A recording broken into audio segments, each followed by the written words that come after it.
আমি স্পষ্টভাবে দেখাই দেব তাবলিগ জামাতের এই দুই গ্রুপের মধ্যকার দ্বন্দ্ব বিরোধের পিছনে প্রত্যক্ষভাবে রয়েছে ইন্ডিয়া। কিভাবে? তাবলিগের ভেতরে যাদেরকে জুবায়েরপন্থী বলা হইতেছে সেইটাই তাবলিগের মূলধারা।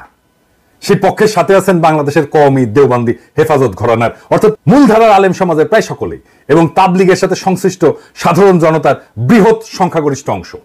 আবার ইন্টারেস্টিং ব্যাপার হইতেছে এই পক্ষ আদর্শগত এবং মনস্তাত্ত্বিকভাবে শেখ হাসিনার ফ্যাসিবাদী শাসন এবং ভারতীয় আধিপত্যবাদের ঘোর বিরোধী।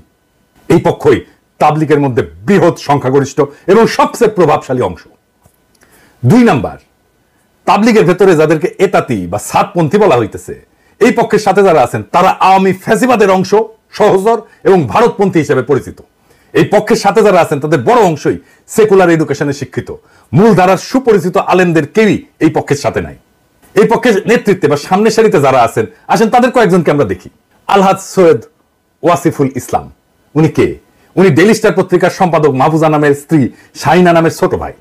উনি গেল একজন মুক্তিযোদ্ধা, মানুষ হিসাবে খারাপ না, কিন্তু ওই যে মুক্তিযোদ্ধার ট্রেনিং আছে তো ইন্ডিয়ায়, তাই ইন্ডিয়ার ইন্টারেস্টের পাশে উনি দাঁড়াইছেন। ছবিতে দেখেন তাবলিগের এতাতি গ্রুপের মুরব্বী সৈয়দ ওয়াসিফুল ইসলাম সামনের সারির ডানি বসা, দেখা দেন এডিটর সাহেব। পেছনের সারিতে বসা সৈয়দ ওয়াসিফুল ইসলামের বোন দিল্লি স্টারের সম্পাদক মাহফুজা নামের স্ত্রী, তার পেছনে দাঁড়ানো মাহফুজা নাম, এবং বাম পাশে এতাতি গ্রুপের অপর নেতা মুফতি ওসামা ইসলাম, পাগড়ি পরা, আর মৌলানা আবু রেজা নদভী, আওয়ামী লীগের এক ভোট ডাকাত এমপি। আর কে? সাতক্ষীরা জেলার আওয়ামী লীগের ভারপ্রাপ্ত সভাপতি কাজী ইর্তেজা হাসান। আমরা তার পরিচয় আরো বিস্তারিতভাবে দেখব। আর কে?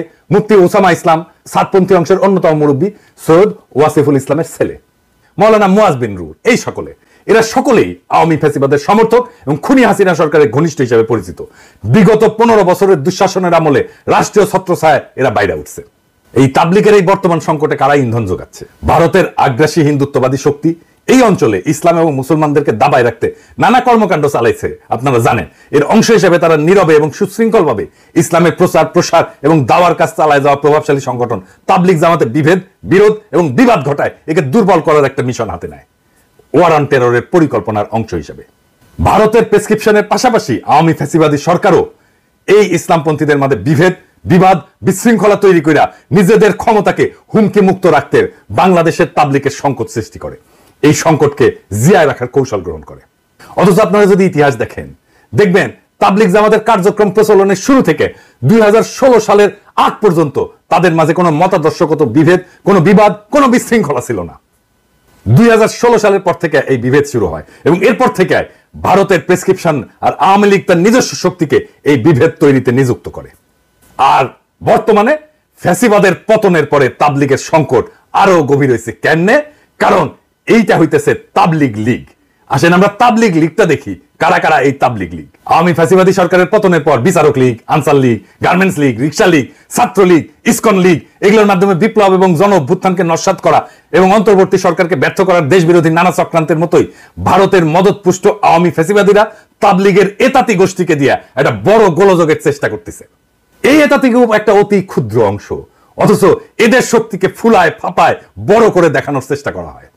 মাহফুজা নামের ঘনিষ্ঠ আত্মীয়তা সূত্রে ডেইলি স্টার এবং প্রথম আলো এই সংকটের শুরু থেকেই এতাতিদের পক্ষে নিয়ে তাদের অনুকূলে প্রচুর নিউজ প্রচার করে এবং ইন্ধন যোগায় আসে। এডিটর সাহেব, তাবলিগের এতাতিদের পক্ষে প্রথম আলো লিখা সার্চ দেন তো গুগলে, কার নিউজ আসে দেখেন।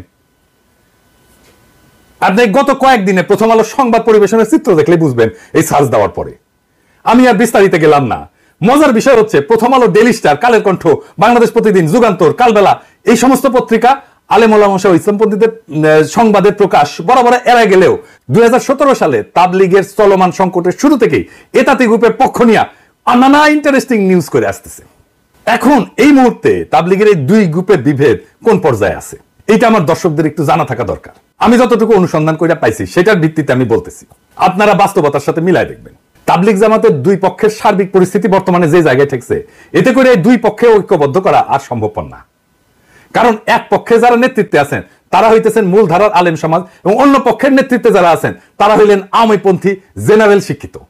এই আওয়ামীপন্থী অংশকে নিঃশর্ত সমর্থন যোগাচ্ছে প্রথম আলো, ডেইলি স্টার সহ ভারত বান্ধব মিডিয়া সমূহ। কারণ সাধারণ মুসল্লি এদের সাথে নাই বললেই চলে, এদেরকে জিয়ায় রাখছে প্রথম আলো, ডেইলি স্টার সহ ভারতপন্থী মিডিয়াগুলা। আসেন এবার এই এতাতি নেতা একজন সৈয়দ কাজী ইর্তেজা হাসানকে দেখি। আসেন তার কিছু ছবি দেখি। দেখেছেন হাসিনার সাথে জননেত্রী শেখ হাসিনার ধর্মচিন্তা নামে বইও লিখছে, দেখেছেন? সাতক্ষীরা 2 আসনে আওয়ামী লীগের মনোনয়ন জমা দিতেছে। দেখেন এটাতীদের পৃষ্ঠপোষকতায় অনন্ত জলিলও আছে। অনন্ত জলিল মাঝে মাঝে দেখেন না ধর্ম নিয়ে সিক্কুর পারে কেন, এই যে এই এটাতীদের সাথে আছে। অনন্ত জলিলের দেখে আবার অনেকে গইলা যায়, কারণ অনন্ত জলিল এই ইরতেজা হাসান আর মুফতি ওসামা ইসলামের বন্ধু। এটা দিনে আবার সিনেমা বানায়, দেখেন দেখেছেন, আবার ওইটা আবার অনন্ত জলিল প্রমোট করে। চমৎকার ডিস্কো হুজুর আর কি। জালিয়াতি আর প্রতারণার অভিযোগে গ্রেপ্তার করা হয়েছিল এই ইরতেজা হাসানকে। হাসিনাই গ্রেপ্তার করছিল, মানে কত বড় হইলে যার এটা উপেক্ষা করে রাখতে পারে নাই। হাসিনার সাথে নিয়মিত সফরে যাইতো ইরতেজা, আরব আমিরাতে গেছে, ইন্ডিয়া সফরে গেছে। তার প্রতারণার বিরুদ্ধে ঢাকায় মানববন্ধন পর্যন্ত হয়েছে। দেখেন দেখেন কি কয়, জাতির পিতার রক্ত দিয়া আরো বেশি ঋণী করে গেছেন ইরতেজা হাসান। এই কাজে ইরতেজা হাসান আওয়ামী লীগের ধর্ম বিষয়ক উপকমিটির সদস্য, সাতক্ষীরা জেলার আওয়ামী লীগের ভারপ্রাপ্ত সভাপতি হইতেছে এই ইরতেজা হাসান। ওর তো এখন জেলে থাকার কথা। আবার প্রথম আলো তারা কেমনে প্রমোট করে দেখেন, জামিন পেয়েছে এটা মামলায়, সেটাও এত বড় নিউজ করেছে। আরে আশ্চর্য ব্যাপার, দেখেছেন কারো জামিন পেলে এত বড় নিউজ করে? না জানি ওই একটা কোন বড় একটা তালে বয়সে গেছে। এখন দেখেন প্রাইভেট স্পেসে বাসার মধ্যে ছবি তুলে খাতির করে হাসনাত, সার্জিস, আসিফ। আসিফ কি খুশি ছবি তুলে, দেখছেন? এমনকি আসিফ নজরুলের সাথে ঘনিষ্ঠতা দেখেন। এখন কইতে পারেন আপনারা রাজনৈতিক নেতা হইছেন, পরিচিত ফিগার হইছেন, পাবলিক ফিগার হইছেন, আপনার সাথে তো পাবলিক এসে ছবি। আরে ভাই এটা তো প্রাইভেট স্পেসে বাসার মধ্যে ছবি, দেখেন। এইভাবে প্রাইভেট ছবি তোলার আগে তো তার ব্যাকগ্রাউন্ড চেক করা যায় যে এই লোকটা কে। এখন দেখেন আওয়ামী নেতার সাথে, দেখেন ফজলে নূর তাপসের সাথে, সাকিব আল হাসানের সাথে, হাসান মাহমুদের সাথে, এমনকি মরে গেছে যে নাসিমুল লগে কি মাখামাখি। সুতরাং এই যে বিবাদে যদি দেশ বরণীয় গ্রহণযোগ্য আলেম এবং দায়িত্বশীল বর্গ আগায়ও আসে, এই দুই পক্ষকে ঐক্যবদ্ধ করার উদ্যোগ সফল হবে এটা কখনো আশা করা যায় না। কারণ এটা তো বুঝলেন যে এই বিভেদ বা বিবাদটা চাপায় দেওয়া আধিপত্যবাদী হিন্দুত্ববাদী শক্তি এই বিভেদটা চাপাই দিছে। কারণ এই পর্যায়ে কি করা যায়, এটা সলিউশন তো করতে হবে। ভাই আমি তো ডাইরেক্ট অ্যাকশনের লোক, এই ইরতেজারে 3rd ডিগ্রি দেওয়া উচিত এক্ষুনি। তারা তো হাসিনাই ধরেছিল, ওই মামলা আজকে ওরা প্যাকেট করেন। এই ভিডিও যাওয়ার পরে যারা বিভ্রান্ত ছিলেন সাধারণ মুসলমান সমাজ, তারা সরে যাবে এই ইরতেজাদের পিছন থেকে, অনেক বিষয় ক্লিয়ার হয়ে যাবে। এখনই সময় ইন্ডিয়ান ষড়যন্ত্রকে প্যাকেট করে দেওয়া পুরোপুরি। কারণ আমাদের তো তাবলিগকে রক্ষা করতে হবে, আমাদের সেই আগের ঐতিহ্যকে ফিরে আনতে হবে। এর বাইরে যদি ডাইরেক্ট অ্যাকশনে না যান, তারও পথ আছে। সরকার গ্রহণযোগ্য আলেমদেরকে নিয়ে একটা উদ্যোগ নিতে পারে। সেই ক্ষেত্রে জাতীয় স্তরে গ্রহণযোগ্য এবং তাবলিগের বাইরের আলেমদেরকে সম্পৃক্ত কইরা মতামত বা পরামর্শ চাওয়া যেতে পারে এবং তাদের মাধ্যমে পাওয়া প্রস্তাবনা দিয়া সমাধানের উদ্যোগ নেওয়া যেতে পারে। যে মুরব্বীদের নিয়ে উদ্যোগ নেওয়া যাইতে পারে, আমি কয়েকটা নাম বলি, আর দেখেন এটা আরো কিছু যুক্ত করতেও পারেন, কিন্তু আমি কয়েকজনের নাম বলতেছি। 1 নাম্বার, এক ধর্ম উপদেষ্টা তো থাকবেনই এখানে, হ্যাঁ, যে ডক্টর আফামা মাওলানা খালেদ হোসেন, উনি থাকবেন। 2 নাম্বার, জাতীয় মসজিদ বাইতুল মোকাররমের খতিব মুফতি আব্দুল মালিক, উনিও থাকবেন। সর্বোচ্চ কওমি মাদ্রাসার যে শিক্ষা বোর্ড, হায়াতুল উলউইয়ার চেয়ারম্যান এবং বেফাক বোর্ডের সভাপতি মুফতি মাহমুদুল হাসান, উনিও থাকবেন।